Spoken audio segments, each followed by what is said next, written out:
Hi everybody, I'm JT, this is Harry and welcome to another video from us here on Campervan Journey. In today's video we just wanted to give a little overview about 3 of our favourite UK campsites.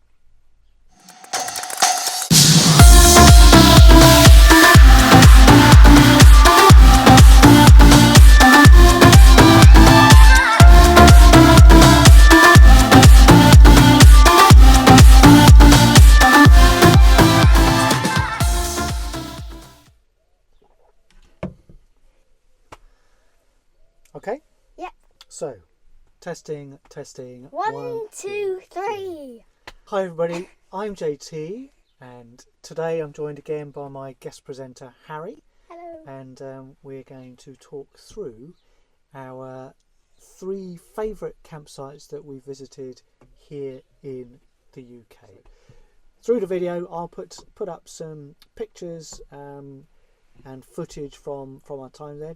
There'll be links in the description below to their websites. Again, there's no promotion, we're not getting paid or no referrals or anything for this. It's just our genuine thoughts about our past experience. But please remember, if you're enjoying the videos that we're putting together here on Campervan Journey, it's really important to give us a thumbs up, give us a like, and even better if you can hit the button and subscribe, and that will help us create more content for you going forwards through the rest of this year about living with campervans and our campervan journey.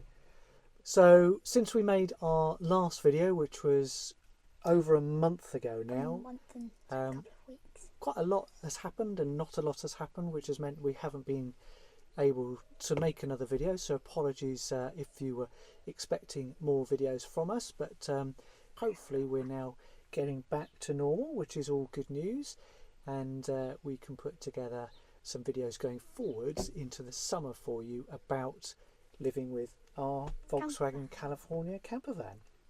And for those of you who watched our last video, you'll remember that we put together our top 5 campsites, which all happened to be in France.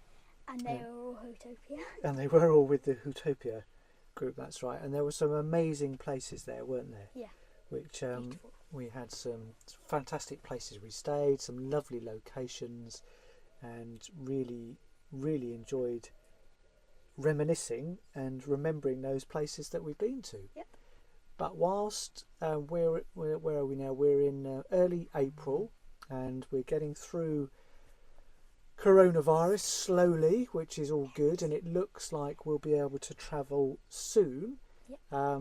There's still in the UK, and I'm sure in many other parts of the world, a bit of a question mark of whether we're going to be able to travel across Europe. Yep. Fingers crossed, double fingers crossed, because we would really like to be able to get back to Europe. We've already had to cancel 2 trips so far this year, but there's a high probability that maybe we won't be able to go, and I know awful lots of people have booked to stay in the UK, and we just thought that maybe we'd go back through and revisit some of the campsites that we've stayed at in the UK, and out of those we've come up with 3 that we really liked, so we thought we'd share those with you today. Yeah. So let me find my list. It's quite interesting when you sit down and you put together a list of these places that you stayed at, and think back about the pros and the cons about them all, and remembering that actually there's some really nice places in the UK, and there's hundreds of places, and I know that lots and lots of these campsites have got booked up really quickly this season, because everybody's expecting to not be able to travel far. So no doubt many of the ones that we're going to mention in a moment, there's a high likelihood that they would have been booked already, but nonetheless we'd like to recommend them anyway. So The first one we would like to recommend is a campsite called Summerlands. Yeah. That's in a small village called Coombisit, which is just the other side of us here in Salisbury. It's only about 6 miles away. 6 miles, yeah. Yeah, the other side of town. And what's really, really nice about it, and we sort of jokingly call it our test campsite, because whenever we've bought a new tent, or we've got an awning, or we've got anything different, we've tended to go there for a few days. For 1 or 2 days. For 1 or 2 days, just to try it out. And what's fantastic about it is that even though it's only 6 miles down the road, you feel like you're really on a good holiday. That's right, you feel like you're on an amazing holiday, because it's in a beautiful, idyllic location, very rural. You're on the top of a hill, got some amazing views across the rolling Wiltshire and Dorset countryside, and it does feel like you're on holiday proper.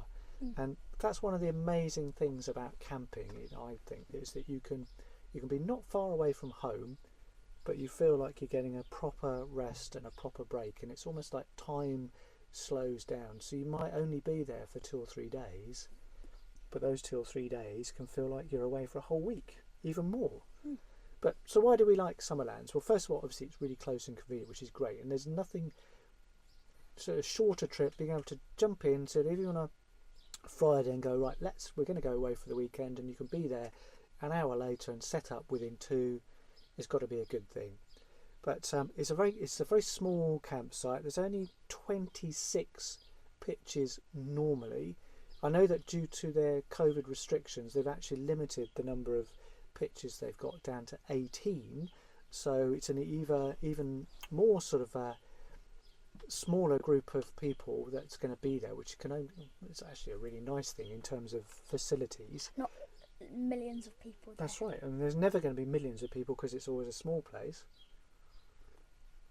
But what it does mean is that those people that are there are going to be spread out even more. So I think one of the beautiful things about this place is that it's a large area of land. The pitches are well spaced out, so the pitches are nice and big, they're nice and level, and in these pictures that are put up now, you can see we had loads of room between us and other campers. In fact, it was possible to sort of pitch our tent, park the van next to it, and still have 20-30 feet until the next pitch next door, which just meant there was loads of room for us.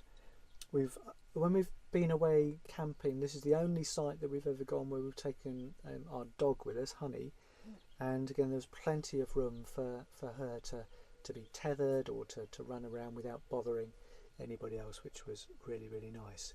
But the campsite is on top of a hill. It's 135 metres up, which doesn't sound very high, but compared to the surrounding landscape, you're high up and you get good views over what's called the Cranbourne Chase, which is the local rolling chalk downlands. And this is part of an area of outstanding natural beauty. So in the summertime, it was glorious because the campsite is adjacent to some corn and barley fields. So you have these beautiful views across the fields, and really, really nice place. Lots of walks locally as well, so you could walk back across the lanes and bridleways back to Salisbury if you wanted to. We chose to drove out a little way down to there's a Roman villa, remains of a Roman villa not far away, which we went to investigate, and we had a really nice day out there as well. But then lots of other places just to go and spend time. The owners are really friendly.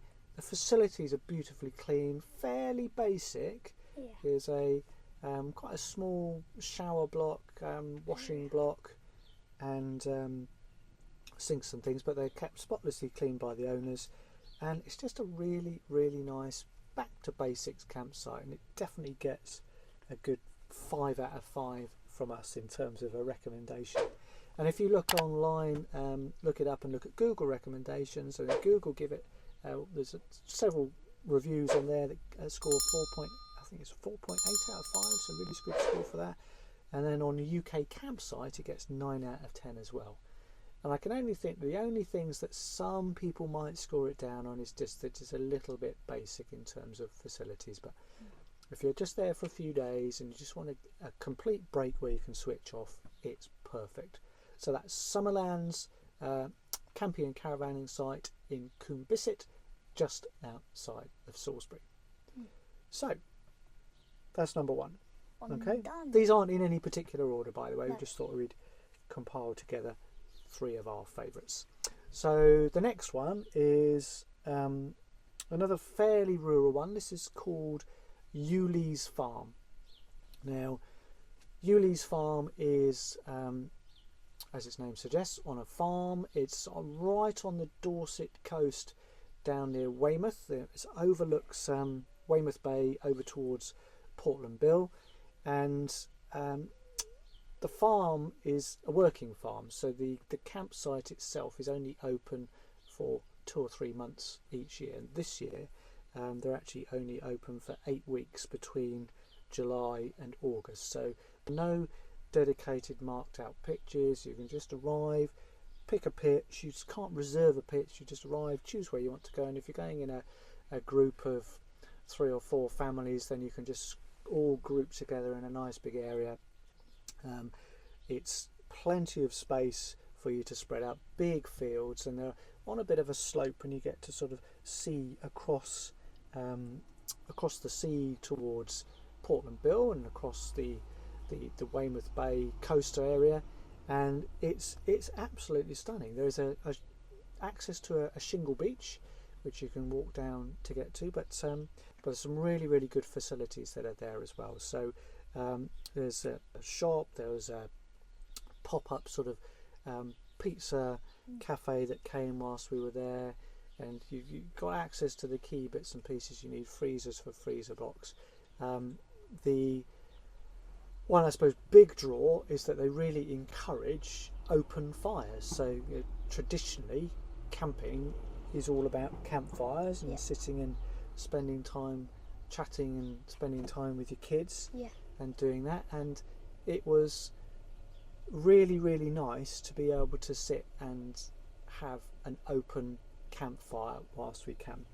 But that's a rarity now. You go to lots of campsites and you're not allowed to do that. So having done it once here at Eweleaze Farm, going to visit other campsites and finding out that we weren't able to do it was a bit of disappointment. Yeah, it was a bit of a disappointment, wasn't it, that we weren't able to do that again. But very close to, obviously, the coastline, the Jurassic Coast, which is famous for fossil hunting and all the history that goes with that. So if that's your thing, then you can go and spend time doing that as well.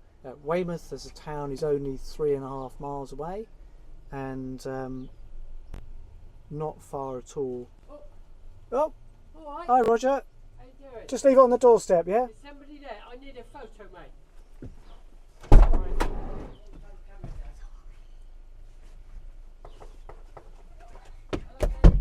Sorry. Sorry, people. Still going? Yeah.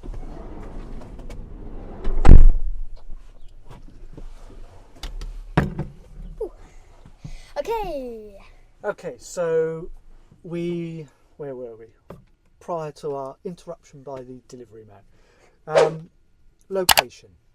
So just 3.5 miles from Weymouth, so really easy to get to Weymouth, and obviously Weymouth's a big seaside town, so everything you need there, and great spot.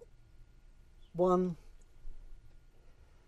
I want to be careful with my words. I wouldn't say it's a downside, but it is a fairly unique feature, but more and more places are starting to do this. They use composting toilets.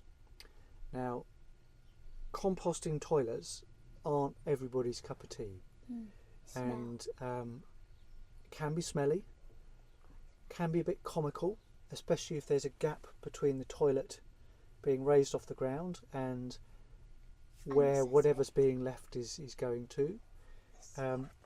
But once you get over that initial novelty value, then it's not too bad. But completely understand why they're there, and obviously there are strong green benefits for it, but if composting toilets are not your thing, then maybe Eweleaze is one to just have a think about Yeah. before you go. Maybe take a portable one. Yeah, I know. We could take a portable toilet, but I'm not sure if since we've been, that's changed. But it was quite funny the first time we got to use them, didn't they? Yeah. And some of our family members, decided to try and hold on and not go to the loo as often as they might, because they found it a little bit embarrassing. That wasn't you. Good. It was Ben. So, but generally, I think that Eweleaze gets a definite 4 out of 5. It was quite busy when we went, and which is always a sign of a good campsite. But again, sometimes if you want a little bit of peace and quiet, if you didn't want the busyness of that type of campsite, then just... So the third final one on our list, and I said there's no particular order with these. No particular order. No, and this is a place called Nicholaston Farm, and this is in the Gower Peninsula in South Wales. Now, if you haven't been to this part of the UK, I think it's really it's a hidden gem. It's not a secret, but it's somewhere that is, I guess, sort of people go to, and then they almost try and keep it a secret and not tell other people, because it's so nice and it's so beautiful, and the beaches are spectacular that you don't really want to share it with other people. So where were we? I've chosen to film this video whilst all the delivery people are coming. So we've had a parcel delivery for one of my sons. We've just had the postman come. So back to Nicholaston Farm. So Nicholaston Farm in the Gower Peninsula, I'd like to describe it as Cornwall without the crowds. Okay. So you get beautiful scenery, amazing beaches, the sort of rocky landscape of the cliffs, and it's just stunning, really nice location. So Nicholaston Farm, again, obviously it's a working farm. It's open more than Eweleaze. It's got a longer season, so this year they're planning to be open from April through to October, so much longer season than Eweleaze. And I suppose as a consequence of that, the facilities are much better. So they're open for longer. They've managed to, I guess, to invest more in the facilities that they've got. So they've got a really, really nice shower block area that was updated just a few years ago. Part of that, and it sounds obviously camping is a bit about getting back to nature, Yeah. and enjoying that fresh air feeling. But if you're going for a shower, and to come out of the shower and have underfloor heating is amazing, especially when you're camping in the UK. Because the one thing that puts everybody else about camping in the UK is the weather. So it's not going to be as warm as the continent, it's not going to be as sunny as the continent, and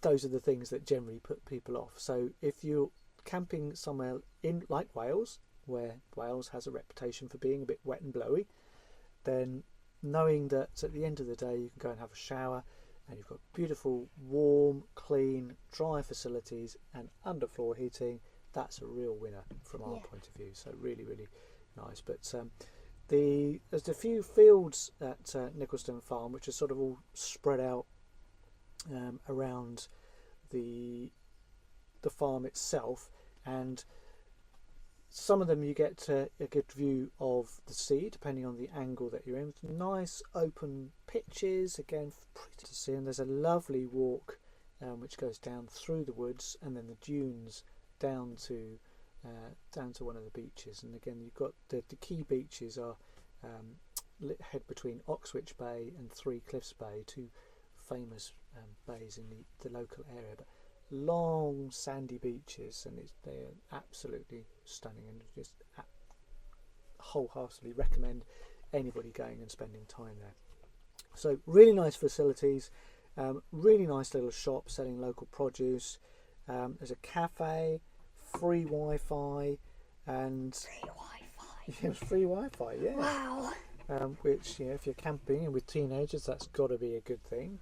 But it was just a really, really nice place, and definitely a good certainly 4.5, maybe even 5 out of 5 for this one. Five. But 5 out of 5 definitely. But the only downside is that, going back to the weather, because of where it is, you're on the top of, effectively on the top of a cliff. You're on the western part of the UK, and the prevailing weather tends to come in from that way. So if there's a storm coming in or there's weather coming in, it tends to come in from the west. You are pretty exposed. So of at least 2 of the times that we stayed there, wind and rain came in. It was quite blowy, it was quite wet, and obviously that's not ideal camping conditions. But I suppose the advantage is that it does tend to blow through quite quickly. But again, just bear that in mind. It can feel a little bit exposed, but then I suppose many campsites are going to be like that across the UK. But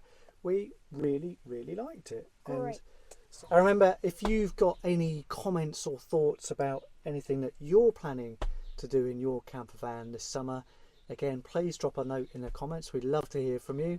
Fingers crossed, COVID's getting under control, summer is coming back to normal, and we'll be looking at getting away and enjoying our camper vans. Popped up and all ready. Yay! Next thing we'll have to think about is whether we need to buy another new tent. What? Yeah. But thanks very much indeed for watching. Remember to, as I said, hit the thumbs up, hit the subscribe button, and we look forward to seeing you on the next video really soon.